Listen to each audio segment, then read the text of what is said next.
Welcome back, everybody, to What's Up, Cuz. I'm your host, Jason Palmer, along with my cousin, the coach, Lance C. Irvin. And I know y'all like, hey, you supposed to be out here at 8 o'clock. What you still doing on? We got some bonus time, Lance, because we have a very special guest. Now, for you, I mean, you've known her since she was, oh my God, like a toddler. I got to know her, when she started playing in high school. I got to cover her in high school. Then she went away to Rutgers. She played under Vivian Stringer. And then I got to cover her when I got to cover the Sky again. And she's been to the Olympics. She's been everywhere. And I can tell you, she is one of the best hoopers to ever come out of our city. And I'm not talking female hoopers. I'm talking hoopers in general. The stories men have of stuff this woman did to them on the court is absolutely hilarious. But you've known her. She's been over to the house several times. She knew your mom, your pops. Welcome in all the way from California, Cappie Pondexter. Cappie. Hi, guys. Thanks for having me. Oh, by the way, I'm in Vegas right now, so I'm a little Vegas. Yeah, I organized an event with a partner of mine, with B1 Patch, and so we're here doing. It's a 5-on-5 tournament, but also there's an equality game going on with former NBA and WNBA players, and we're just trying to bring awareness to both sports right now during COVID. Love it. Love it. Well, Cappie, the one thing I can say is that, first of all, I appreciate you being on the show, and what you're doing using your platform for social justice has been huge. Thank you. Do you want to talk about that a little bit? And then I have another question for you after that. Yeah, absolutely. I've always been pro-Black. I've always believed in our culture and the advancement of our people. I think it's important that we educate ourselves and know our history, because knowing our history will unlock and empower us as people. And we need that, because we've been systematically oppressed for a long period of time. And to not know about our culture from generations, is traumatic. And it does play a part in our success. A lot of us choose to do the easy route, which is play athletic sports or do entertainment. But there's so many other wonderful ways to be successful. But we haven't unlocked those ways because it's not seen as cool, because the easy way is the cool way for us. But there's so many other ways. And so I speak about these things because I believe education is number one. Well said. I talked to Mac and Corey early today, so they wanted me to ask you. I didn't know you played. I didn't know you played all 5 positions in high school. Mac and Corey, they said Cappie played center, power forward, guard. So they wanted me to ask you, when you went to Rutgers, did that help you? Did it hurt you? Were you able to adjust quickly because you played so many positions? Well, I think because I was so ahead of the people that came in my class because of Dorothy Gators, because she allowed me to play so many different positions, it educated me. But I was a Prop 48 student, so I had the chance to learn double time. So I didn't get to play my first year, so I just was learning on and off the court about, the system, the change from high school to college. You got to learn the LV, the C split, like all these different things, right? You don't know this in high school. You don't know how to get open. You just athletic. You're gifted. Right. You're better than everybody, and that's what takes you to college. But obviously playing for another legendary coach is Coach Stringer. She taught us the basics of basketball, the one-on-one things. And I think that was very important in my career, because a lot of kids go through schools and go through systems and they don't even know how to play basketball. Even if they make it to the NBA or WNBA, they're still clueless. I actually learned the game, you know what I mean? And it was because I had elite coaches in high school and in college, that actually taught this, not just the system, but the game of basketball. So I was well ahead. So, Cappie, you definitely benefited from playing from 2 of the greatest coaches of all time. Talk to us about what you learned educationally on the court over there on the West Side, though.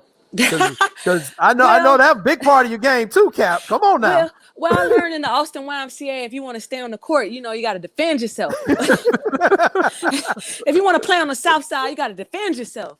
So, I learned early as a girl, there no gender. It doesn't matter what gender you are.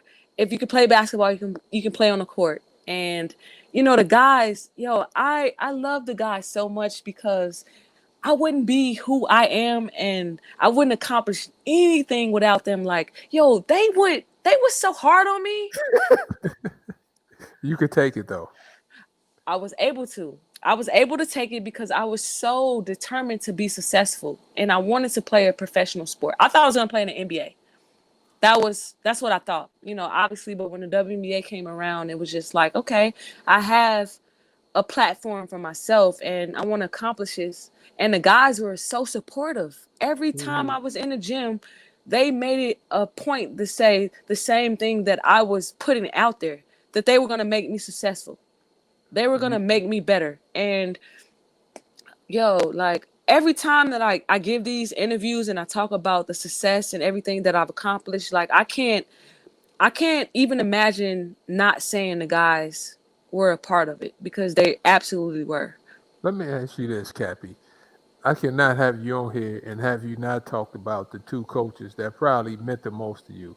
It's Dorothy Gators and Vivian Stringer. Can you talk about them a little bit? And I know you talked about making a movie after Coach down and Coach Vivian Stringer. So can you talk about those two? What type of impact they had on your career? Amazing. But first, I want to give a shout out to Coach Foster, because she was my first very coach. Oh, Coach Foster, I didn't know that. Yeah, she she gets you right. I was scared of her. She taught me about discipline and hard work. No, because like I've never seen a coach as intense as she was with small fry. And I didn't understand, but I just like, okay, I like playing basketball. I like the push. It was cool. Mm-hmm. And so it drove me to go to Dorothy Gators, where I was able to, I learned, she was just like, you're going to play at USA Basketball. You're not doing anything else. This is what they invited you. You're going there. So if it wasn't for Coach Gators, I wouldn't have been an Olympian. You know what I mean? Mm-hmm. And I owe a lot to her, because she made that decision for me at an early age, because she understood exactly what was happening before I understood.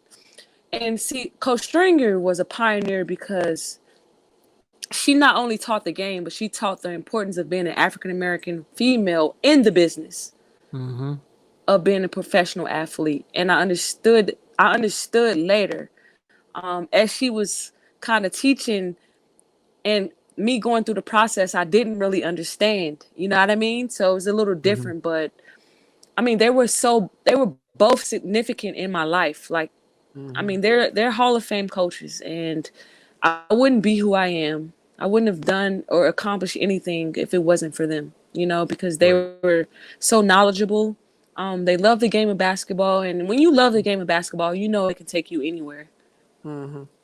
Cappie, the thing I've always known about you is your confidence, especially when you were on the court. I thought the first sign of that confidence was when you were a sophomore. Is that when you got the WNBA tat?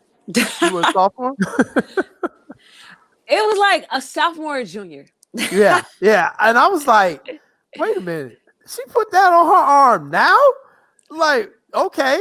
She did. I was like, I can roll with somebody who's that bold. Hey, I'm going to keep this with me for the rest of my life, because I'm going to get here. That was a pretty gutsy decision.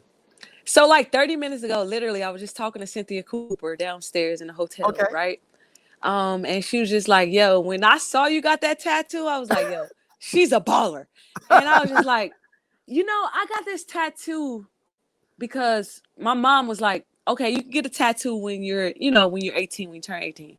So me and my brother, we're outside washing the car, because I did whatever my brother was doing, because he was just like the male figure in my life at the time, and he was a big advocate of basketball. And so he was looking at like the Slam magazine, and he was like, Cap, there's a WNBA. And I was like, what is that? He was like, look, literally, it's a women's professional sports league that's starting. And so like I was like, yo, that's gonna be my first tattoo. And he was like, nah, I think that's a good idea. So my brother like really hyped me up to get that first tattoo. But it wasn't to show off. Okay? I want people to understand that. It wasn't about that. It was about accomplishing a dream. And Sure. so whenever I was down, wherever I felt doubt, wherever I felt like I couldn't accomplish it, the tattoo was my reminder to say, like, no, girl, you can do it. You can get there. And that's why I got the tattoo. It was Okay. to it was to give me hope and to allow me to continue to dream. You know what I mean? Because Happy. like It there did give was you the hope. It gave you it hope did. because you made it. That's I right. did. That's right. You made it. That's right. I And did. Chicago is so proud of you, Cappie, and I know you feel Thank that you. love all the time. And what? Tell me a little bit about unfortunately, right now we're actually supposed to be watching the Olympics over in Japan. Mhm. You got to have that experience. Yes. Tell me what you remember most about your Olympic experience and bringing home the gold medal for Team USA. Wow. The whole entire process was a lot because a lot of people don't understand that it starts at a young age, and I started at the age of 15. So I've been working my way up to get to the national team, and obviously, like Cheryl Swoops and I were in the same position, and when her time was kind of ending, where she was politically battling with a lot, off the Mm-hmm. court, they kind of transitioned me into her position, and I was able to take her spot from Brazil to Beijing, which I'm very thankful for that she allowed me to even fill the role, because those are some tough shoes to fill. But that experience was amazing because I had the opportunity to bring my mom. Hmm. I heard the national anthem being played and the gold medal being placed around my neck at the same time and giving my mom the gold medal. It was just it was like a dream come true. You think about these things as a kid, but then you really don't think about them because you really don't know. You know what I mean? The exposure is high now, so kids are understanding now. But during this time, you have to remember, like, there wasn't a lot of exposure, and Mm-hmm. so it wasn't a lot of knowledge about certain things that you were getting involved in. So it was just like a whirlwind for me. But to experience that, to go through it, to say that I've actually been a part of American history, um, I don't take it for granted. And hopefully, if God is willing, I can tell my kids and I can allow them to experience the same thing. Well said. But you know what, Cappy? When I think about you, I think about fashion. Seriously. I think about fashion. Cappy, you in fashion, I was like, I used to watch some of the games, and you know how they show promos and put up different stuff. I'm like, okay, what is Cappy gonna come to the arena in? Like, which hat Yep. is Cappy gonna Yep. wear? Which gym shoe is she going to rock? So, Cappy, talk to me about fashion. Then, after you answer that question, we talk about some of the off the court stuff you're doing about movies and stuff. Okay, cool. So yes, so fashion has always been a huge part of me. Being in Chicago, they don't want to give us the credit, but Chicago is a fashion mecca. We have some of the best fashion icons coming out of Chicago. You got D Wade, you got me, you got Kanye West, you got Don C, you got Virgil Abloh, Don C Candace stuff is Parker. nice. Candace Parker. I mean, it's a lot of us that are involved in the culture, right? Right. Mhm. And to be able to brand yourself in that light, it just gives you a different segue because it allows you to just not be just a basketball player, but more of an entertainer. Mhm. And it just gives you a different space. And for me, like since Jordan's been in our culture in Chicago, like we all know the importance of Chicago in our culture. Like Mm-hmm. you had to have the Jordans. You had to have you had to be fresh. You That's had to right. have the Air Force Ones. Like this is just Chicago hoop culture, fashion culture, right? And so like I was a part of it because like I had to go to school fresh every day. There was no question. And like TLC and Aaliyah and Crisscross and like all the cool brands that were part of the 90s. Obviously, like it meant the a huge part to us, Let especially in me ask you Chicago. this: Did you have a fashion company, Gabby? I did. I had a You company for Mm-hmm. 12 years, Wow. and um, I did, and it was a lot of work. And having a company in general, um, obviously, like your business plan, your funding, the revenue that comes in from it day to day, your Mm-hmm. logistics from it every day, the people that work for you, the interns. It's a lot. And people don't understand, obviously for me to be that successful for 12 years was great, Mm-hmm. but I thought it was time for me to move on to expand myself.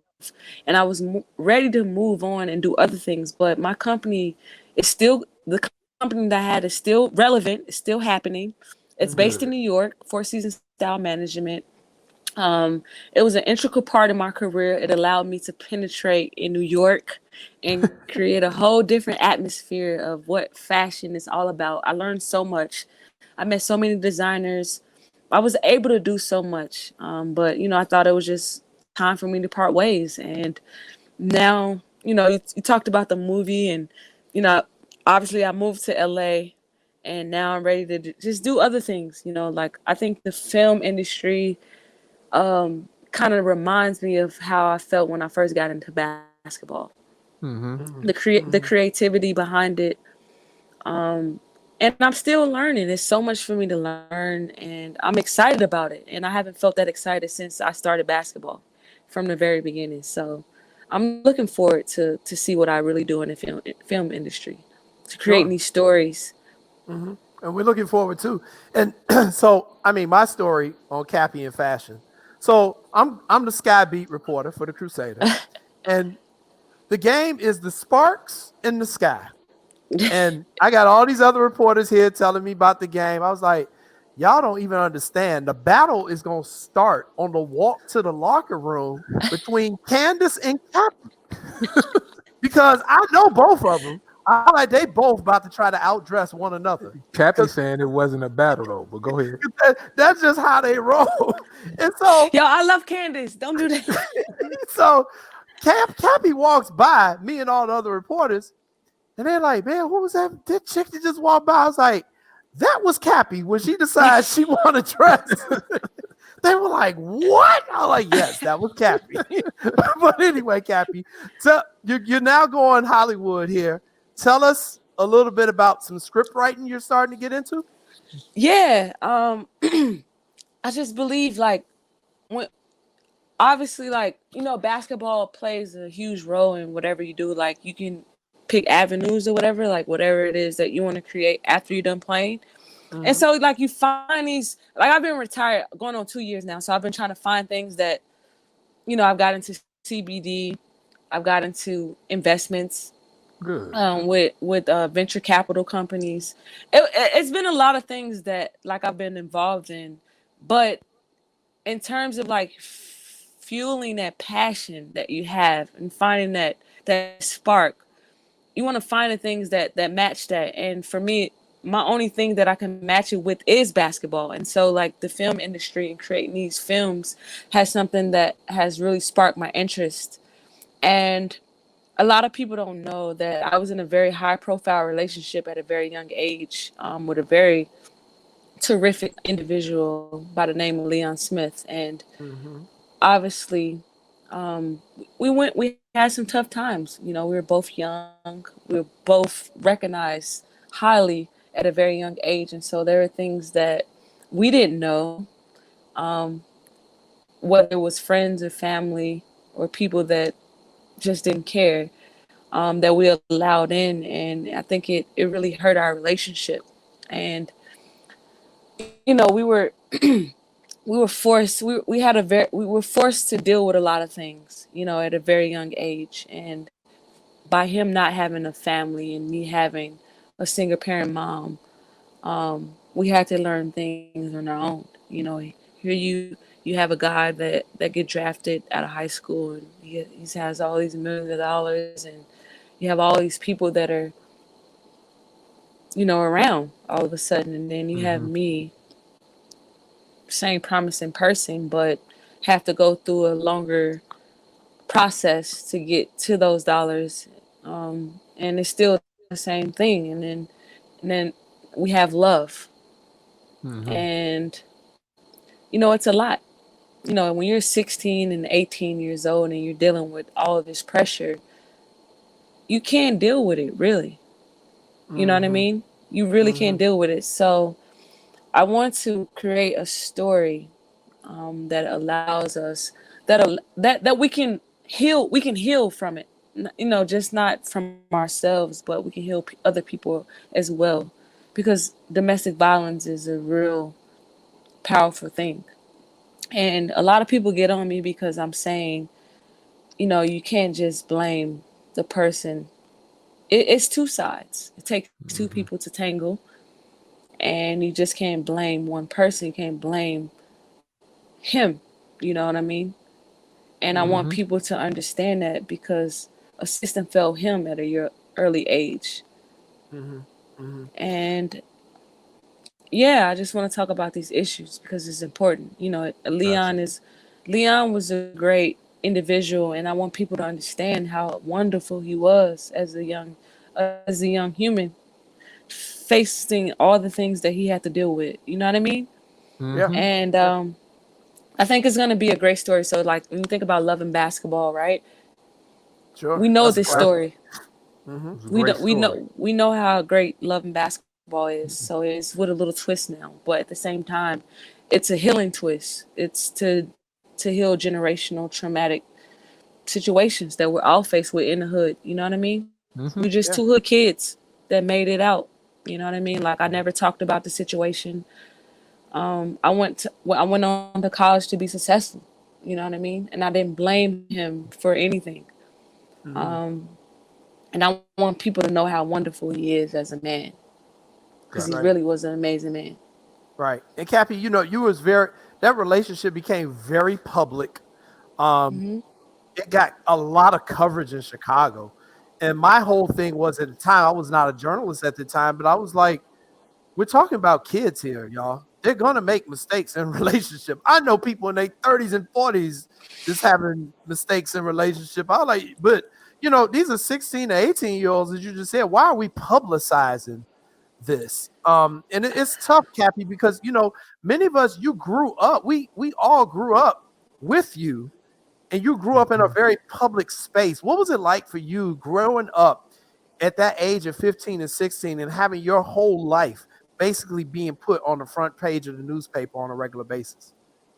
I mean, basketball obviously is like, it's like the safe haven for everything. But when you decide to get in a public relationship with somebody that is just as well known as you, and obviously heighten a little more, because he's the male figure.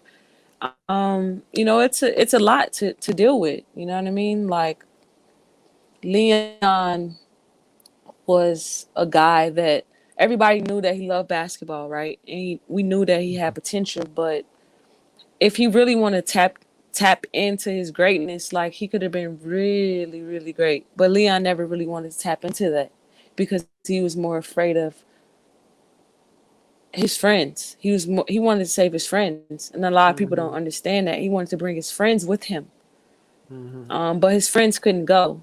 And Mm-hmm. like, for me, I don't know. I think just God just prepared us both for it. You know what I'm saying? And we had to learn a lot. Obviously, like, it was just like trial and error. But at the same time, like, for me, even writing the script, I want people to understand, like, the greatness that this kid had. Mm-hmm. He never Right. knew his mom, never knew his dad. He knew his sisters later in high school. So you got to understand, the brothers, the sisters they were all crazy athletes. They never Mm-hmm. knew each other until later. So to go through that and to say, yo, you're going to be a number one draft pick. All right, get your family together. Yo, that's a huge burden. Mm-hmm. I don't even know if I can handle that. Like, so, like, I just think it's important to understand, like, the system that fails our kids and us as Yeah. black Gotcha. people. Without a doubt. Cappy, let me ask you, funding for this project. How can we help you do this? Um, Because I know it takes money to do these projects. Yeah. Yes, it does. So, okay, yes, I want to talk about that. A lot of people are, so when you have these projects, right? You got production companies that are very interested in doing all these cool things, and obviously there's funding. But there's a script that needs to be written, right? Right. Like I have these wonderful ideas, and so right now, a lot of people they get funding for just a movie. I want to get funding to find amazing writers to help me write this story because I'm a writer myself.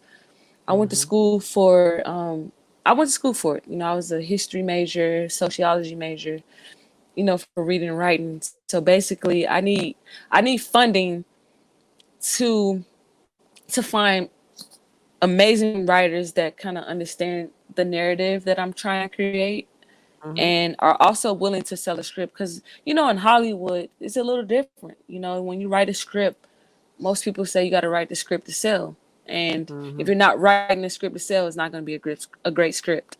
And so I'm writing the script to sell. You know, it could be Hollywoodized. You know what I mean? That's just what happens. But at the end of the day, I think getting the story out there so people can understand the importance of both sides.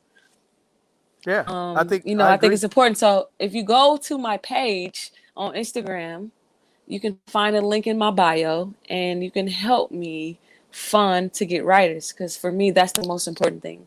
I'm not trying to find camera crews right now. I'm not trying to do anything. My first thing is to sell the script. And so I want to focus on the writing the script and I think that's the most important part to me. We got 60 seconds left here, Cappie. Go ahead and give us the Instagram account and all that good stuff on how they can reach you and get you the funding. Yeah. So if you go to Kappa at CAPPA23, you can find me on every single social network. Yeah, I'm just here. You're doing better than just here. No. I'm here. You know, I want people to understand because, like, you know, like when you see Cappie the basketball player, but you don't understand the artistic side of what Cappie really is. I have so much in my mind. You know what I mean? Like I dream in color. Like I see in color. I see differently than a lot of people, and so like I want people to understand that about me. You know what I mean? And not judge who I am as just a basketball player. I want you to get to know me as a person and understand, like, aside from me writing a movie, my greatest accomplishment is giving back to these children because they are our future and they don't understand what's going on right now. And the world is moving so fast right now that I am the person, I am the bridge, I am the connector that can help them understand on every side, every angle. So, you know, I'm just a person that understands. You understand? If that makes sense. We got you. We got you. Cappie, You know what I mean? We really appreciate it. I'm the person really that makes appreciate sense. So I'm here for the youth. I'm here for Chicago, LA, New York, Atlanta. If you see me, if you understand, I'm here for the kids. Cappie, thank you so much for joining us. Cappie. He's a great person, Olympic champion, proud Chicagoan. Cappie Pondexter, y'all. All right, Lance. We're going to wrap this thing up. Love you too, Cap. Thank you. So that's it for episode 3. Some special bonus. Thank you, Maya Akai, for working the board. We're a little bit over. Thank you all for joining us. Join us next week. We're going to have another slamming show. Lance, thank you a lot, cuz. Love you. And I'll see you later. Be safe, Chicago. Peace. Peace.